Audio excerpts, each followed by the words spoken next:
Bonjour et bienvenue dans cette émission Rencontre. Vous le savez, régulièrement, j'ai rendez-vous avec Sophie Luzezinski qui est éducothérapeute à Quimper. Et ensemble, eh bien, on explore les voies un petit peu plus, on va dire, positives pour être parent. Parce que parent, c'était le métier le plus difficile au monde. Et parfois, on a besoin d'être guidé pour se dire, oh là là, au lieu de m'arracher les cheveux, est-ce qu'il y a des solutions qui permettent à une famille de vivre avec un peu plus de joie, d'amour, un petit peu plus d'équilibre. Eh bien, Sophie, aujourd'hui, par exemple, va nous parler de notre pouvoir en tant que parent. Finalement, est-ce qu'on a un véritable pouvoir et quel est-il? Je vous propose de la découvrir tout de suite si vous ne la connaissez pas. Bonjour. Bonjour Lénaïque, bonjour à tous. Alors, ce fameux rôle des parents, le pouvoir des parents, est-ce qu'il est grand? Est-ce qu'il est moyen? Est-ce qu'il est petit? Il est grand, mais il n'est peut-être pas là où on le pense. Oui, effectivement, en fait, le pouvoir, c'est vrai qu'en tant que parent, on a une grande responsabilité dans l'éducation de ses enfants. Et parfois, ça peut mettre beaucoup de pression. Voilà, on a un rôle qui est d'instruire, de former, de transmettre des valeurs, mais aussi de protéger pour pas que l'enfant se mette en danger, qu'il reste en bonne santé, jusqu'à ce que finalement, lui, en soit capable jusqu'à ce qu'il devienne adulte, hein, qu'il puisse se prendre en main. Mais du coup, le fait d'avoir ce rôle-là, cette responsabilité, eh bien, ça implique aussi de savoir quel est son pouvoir, mais aussi celui de l'enfant, en fait. Ah oui, parce qu'on ne peut pas parler que du pouvoir des parents, il faut aussi se souvenir que notre enfant aussi a du pouvoir. Mais parfois, il y C'est en a ça. peut-être un peu trop à notre goût en tant que parent. C'est peut-être ça, ouais. C'est-à-dire quand l'enfant est né, finalement, il est dépendant de l'adulte. Donc, il est dépendant de vous. Donc là, on a plein pouvoir. Et en fait, la difficulté, c'est quand il commence à grandir et à prendre de l'indépendance, ou en tout cas à le signifier et à le dire, que là, bah, du coup, on devient un peu perdu et qu'on entend dans son enfant dire, mais c'est moi qui décide, c'est moi qui veux, c'est moi qui fais. Oui, et en plus, il peut décider ça très tôt. C'est-à-dire que il va pas attendre d'être adolescent pour nous le dire. Il peut nous le dire quand il est encore bébé et qu'il commence à parler, qu'il apprend même le non. Il peut dire non déjà à tout ce que l'on dit. Voilà, c'est ça. En fait, ça se passe généralement entre 18 mois et 2 ans. Et après, il va y avoir des paliers, des moments où il va le redire, le resignifier. Mais vraiment, la période qui cristallise le plus, c'est vraiment vers les 18 mois, 2 ans. Euh, et jusqu'alors, peut-être que vous prépariez de la purée à manger avec des saucisses. Et là, il va vous dire, ben non, moi, j'ai pas envie de purée. Et là, il va rentrer un conflit. Vous allez certainement rentrer dans un conflit de pouvoir parce que vous, dans votre tête, vous vous dites, mais c'est important qu'il mange, c'est bon pour sa santé, comme ça, il sera en meilleure forme, il pourra jouer plus facilement. Et lui, il a juste pas envie de manger de purée. Donc, il voit pas plus loin. Après, voilà, il y a des choses à ajuster. Mais c'est vrai que parfois, on se dit, ben, si, il faut y aller, quoi. C'est aussi moi qui décide, c'est moi qui sais, finalement, qu'est-ce qui est le mieux pour lui. Donc, donc ça sera comme ça et pas autrement. Alors Sauf qu'à force de ouais, ça c'est dans le meilleur des mondes. Mais des fois, ce que l'on décide, notre enfant a oui. tellement va nous dire non avec une telle force que l'on peut être complètement perdu là. C'est ça, oui, on peut complètement être déstabilisé. Et puis aujourd'hui, c'est vrai que dans notre société, on ne sait plus très bien qu'est-ce qu'il faut faire, qu'est-ce qu'il faut pas faire. Et le parent a tendance à ne plus s'écouter non plus. Donc il y a des pistes, il y a des éclairages qu'on peut donner, mais l'important c'est de s'écouter soi et de savoir qu'est-ce qu'on veut transmettre à son enfant, tout en se disant bien que l'enfant est en train de grandir, donc en train de devenir de plus en plus indépendant, de plus en plus autonome. C'est bien ce à quoi on veut les amener pour qu'un jour ils se débrouillent tout seuls. Mais c'est dur de lâcher ce pouvoir. C'est dur. C'est même si on sait qu'à un moment ils vont être grands et que finalement on les prépare à ça pour être un adulte le plus indépendant possible, c'est parfois très très difficile, notamment pour certaines mamans ou certains papas qui sont très mère poule ou très père poule, qui vont avoir du mal à lâcher l'enfant, et donc ils vont vouloir exercer leur pouvoir le plus longtemps possible. Et c'est ce qui va mettre en friction, en fait. Alors qu'on peut, on le découvre depuis récemment, hein, mais on peut le faire autrement.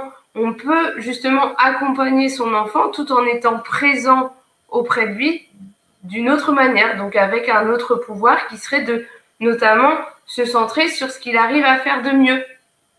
Donc se centrer sur le positif, par exemple. Je vais vous donner un exemple. Un enfant de 3 ans qui veut se servir de l'eau tout seul. On peut rentrer en conflit parfois, rien que pour se servir de l'eau. Parce que dans la tête de l'adulte, c'est une grande bouteille, elle est lourde, donc la peur que l'enfant en mette partout. Et l'enfant, lui, dans son besoin d'indépendance, il a envie d'y arriver tout seul à mettre du verre dans son eau, de l'eau dans son verre, pardon. C'est pour son estime de soi, pour sa confiance en soi, pour dire bah oui, j'ai réussi à faire tout seul en fait. Et quand je dis se centrer sur le positif, c'est par exemple souvent, donc l'enfant va prendre la bouteille d'eau, va essayer de l'ouvrir par lui-même, va se servir, et il peut y avoir effectivement 50%, voire même 70% de chance que l'eau tombe à côté. Et souvent, notre attention va être sur l'eau qui est tombée à côté et pas sur l'eau qui est arrivée dans le verre. Et le fait de finalement se centrer sur l'action positive en disant waouh, mais je suis super contente, effectivement, il y a peut-être un petit peu d'eau qui est tombée à côté, mais tu as vu tout l'eau que tu as réussi à mettre dans ton verre et que tu vas pouvoir boire. C'est super gratifiant pour un enfant, ça renforce le lien parent-enfant plutôt que d'être en friction.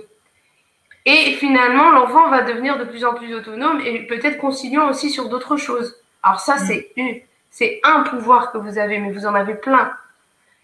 Un autre pouvoir que vous avez, c'est la proximité physique. Alors, je tiens à dire aussi que tout ce que je dis, vous pouvez le retrouver dans un livre d'Isabelle Filiosa. C'est le livre « C'est moi qui décide ». Donc, en fait, la proximité physique, c'est quoi? Souvent, on veut aller à la rapidité, puis on va peut-être dire à l'enfant s'il te plaît, en étant à 5 mètres de lui, j'aimerais bien que tu mettes tes chaussures parce que maintenant, on va partir. Le fait qu'on le manifeste à 5 mètres ou à 6 mètres de lui, eh bien, peut-être que l'enfant ne va pas répondre à la demande. Alors que si on se déplace tout près de lui, pour le faire avec lui, eh bien, ça se trouve, ça va être fait en 5 minutes, même pas, en 2 minutes. Alors que le fait de l'avoir dit... au lieu de m'énerver à l'autre bout de la pièce, et que je vois qu'il n'a pas réagi, à ce moment-là, je m'approche. C'est tout simple, en fait. Mais oui. Combien de bagarres, combien de bagarres, et je vois pas trop d'autres mots pour l'instant. Disputes, on peut éviter grâce à cette proximité, le fait d'aller à côté de notre enfant pour lui dire ce que l'on attend de lui. Voilà, par exemple, si on souhaite, si on remarque que l'enfant il est un petit peu agité, qu'il aurait besoin d'une activité pour se poser, eh bien, c'est de lui proposer l'activité, mais de s'asseoir à côté de lui. Alors, après, le parent, il peut faire autre chose. Il n'est pas obligé de faire du dessin avec l'enfant, mais il peut très bien...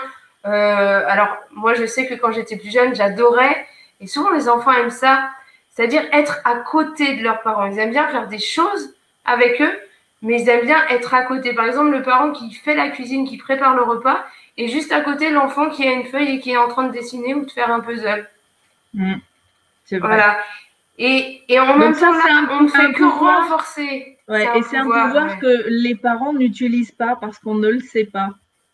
C'est ça, non, on a tendance à dire fais ci, fais ça, ou j'aimerais bien que tu fasses ça, mais sans vraiment se déplacer et sans vraiment être à la hauteur de l'enfant et lui montrer comment faire en fait.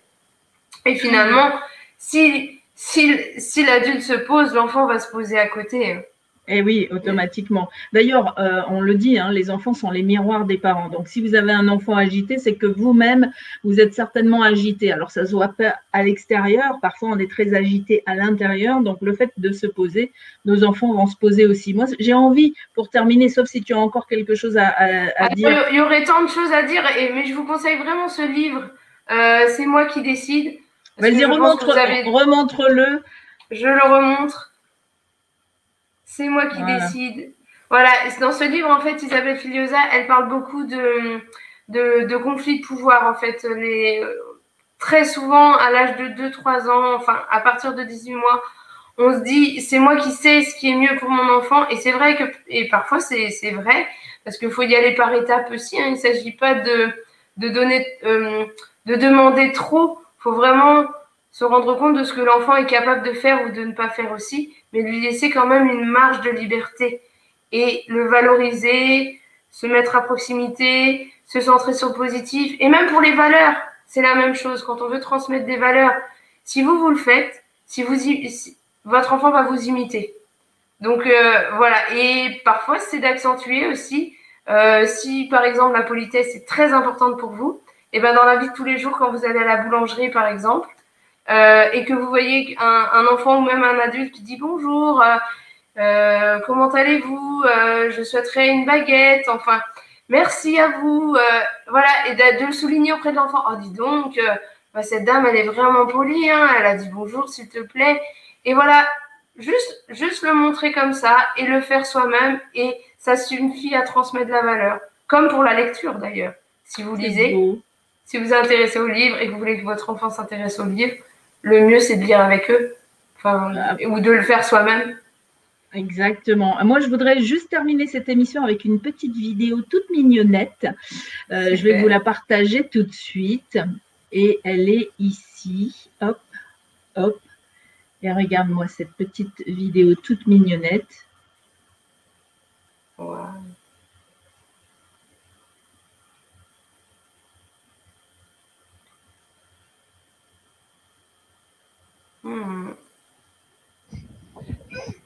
On voit bien toute la persévérance. Oui.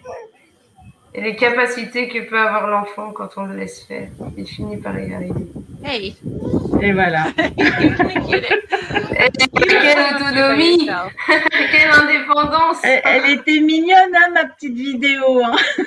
Complètement, complètement. Et là, on voit bien que c'est vrai que le fait que le parent soit un peu plus éloigné à côté de son enfant, le laisse faire, on pourrait avoir... C'est vrai que parfois, on pourrait avoir tendance à se dire « Ah, l'enfant, il est en difficulté, je vais venir et je vais l'aider à se mettre assis sur la chaise. » Mais là, on voit bien en plus le sourire que l'enfant a une fois qu'il y arrive.